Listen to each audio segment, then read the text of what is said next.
Dr. Smith represents to me what faculty at USC was at that time and I think is today. Those who are at the best of their game, those people who have actually worked in the field that they're teaching, and they're bringing with them that real world knowledge and experience.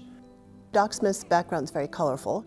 He became one of the very first public relations directors with Western Airlines when airlines were just saying, we have to look how to communicate. After he left Western Airlines, that's when he really started to get serious about his educational career. He was one of the very early public relations instructors in the country.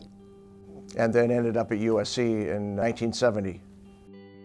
Maybe he saw that where his talents could best be used. He was a good teacher.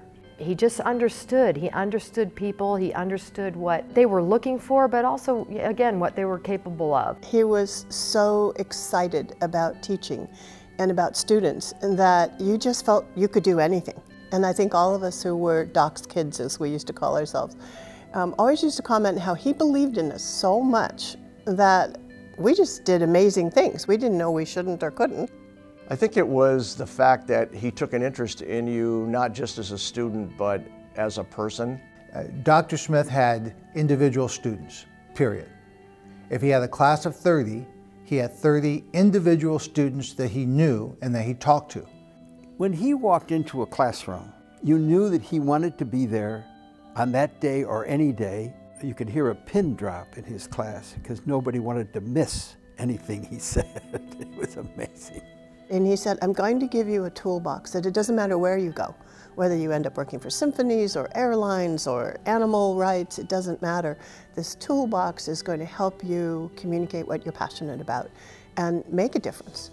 In 1976, he founded the master's degree program in public relations, and then he started the first degreed program in sports information here at USC. It was the first one in the country.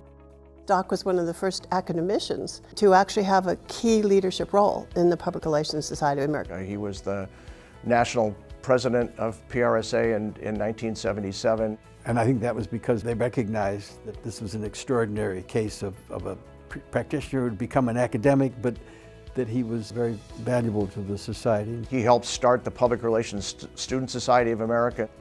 He and I went to New York and we talked the professionals into giving us permission to start a society. Everyone said it can't happen, the students change all the time, they'll never have leadership. And within a couple of years, there were 9,000 students in chapters across the country, and it took off from there. And I was really lucky to be the first president of the PRSSA.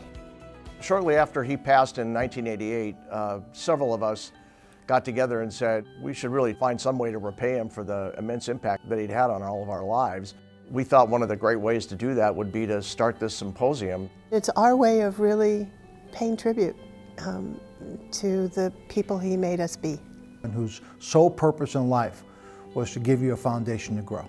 Today, the purpose of this symposium is to provide a platform for leaders in the public relations field to come and share their insights and perspectives on the profession. Challenge people to think and see the world in new ways, and to really, as he was, always be on the forefront in our field.